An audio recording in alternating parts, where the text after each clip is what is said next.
The inaugural Las Vegas Grand Prix promises to bring the glitz and glamour of Monaco, but in the style of the United States. That means bigger, bolder, brighter, and brasher. But the bigger they are, the harder they fall.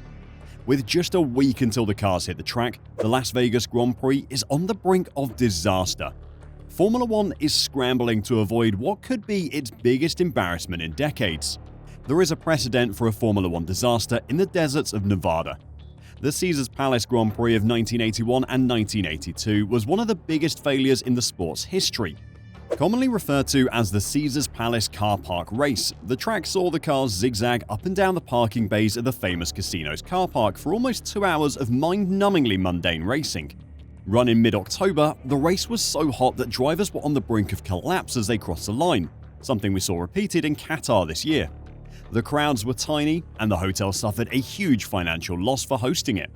Caesars Palace will play a central role in the race again this year as it sits adjacent to the track's huge 2-block-long backstraight. They may be partly to blame for this year's looming disaster as well, but I'll come back to that shortly. While the Caesars Palace Grand Prix partly failed due to the stifling heat of the midday Nevada desert, this year's Las Vegas Grand Prix may suffer from the opposite. You may know that while deserts tend to be incredibly hot during the day, the temperature at night can plummet. The weather report for the weekend at the moment reads as a comfortable 15-ish degrees during the day, but a much less enjoyable 5-ish degrees at night when the actual race takes place. Ross Brawn recently admitted this was one thing they didn't consider when designing the track for the Grand Prix. Speaking on the radio earlier in the week, Brawn spoke about the race and how the teams may be affected. A large part of the problem is the decision to run the race in the middle of the night. Qualifying on Friday night will start at midnight, while the race itself will start at 10 p.m. on Saturday evening. You can understand the thinking behind it. Las Vegas is a party city, and no one wants to go to a party that starts at midday on a Sunday. The casinos, who essentially rule the city, want to be packed to the brim as people spend big during the glamour of a Formula One weekend. It will, inevitably, be the biggest party Formula One has ever seen, and Martin Brundle's grid walk will, of course, be filled with awkward interviews with drunken celebrities who have no idea what DRS is. For Formula One and the city, this event has been planned to make the most money possible. Understandable, as Formula One is a business, but this time their choice is going to have a massive negative impact on the racing. Speaking about the potential of disastrously low temperatures, Ross Brawn said, "The one thing we hadn't considered initially, but the tyre company have dealt with, is it gets very, very cold at night. So when the race is happening, which is Saturday night, it's been known to drop down to 3 or 4 degrees. So it can be really quite cold, and of course getting the cars to work in those temperatures can be a challenge.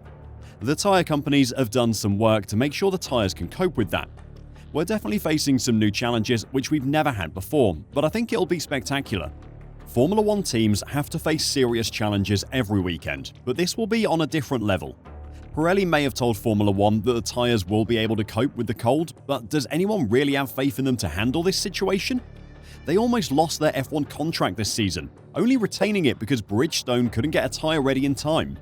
Las Vegas could be the final nail in the coffin for Pirelli. Someone worth trusting is Ross Brawn. There's nothing worth knowing in F1 that Brawn doesn't know.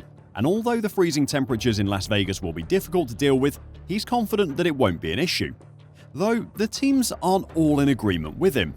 It'll just depend on exactly how cold it is, Mercedes trackside engineering director Andrew Shovlin said.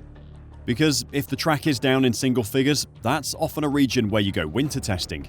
You do a run, it's very difficult for the tyres to either get them switched on, or they may be graining and things. And then sometimes you just wait until it warms up a bit. So actually having to sort of race and qualify in those conditions, it'll be interesting.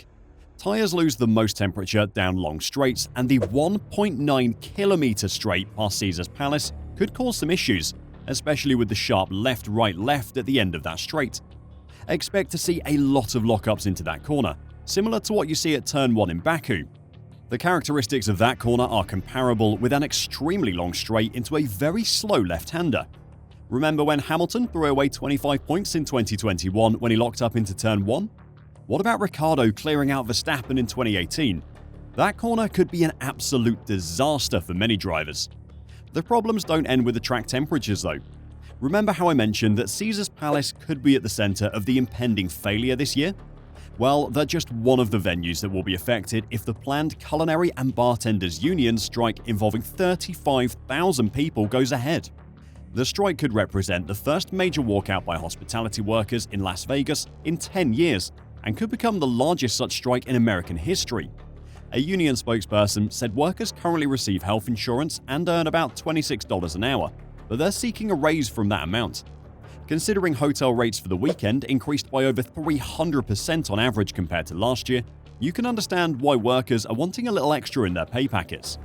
Formula One races bring in hundreds of thousands of fans, but if there aren't any chefs, bartenders, cocktail waiters, or pot washers to take care of them, the event is going to collapse into utter chaos. The Culinary Union asked race attendees not to cross any picket lines and to refrain from visiting hotels and casinos where there is a labor dispute. The union said it's been negotiating with MGM Resorts, Caesars Entertainment, and Wynn Resorts for the past 7 months, but they've been unable to agree on a deal that would lead to the strike being called off. The current proposal on the table is historic, but it's not enough, and workers deserve to have record contracts, especially after these giant corporations are enjoying their record profits, Culinary Union Secretary-Treasurer Ted Papageorge said in a statement.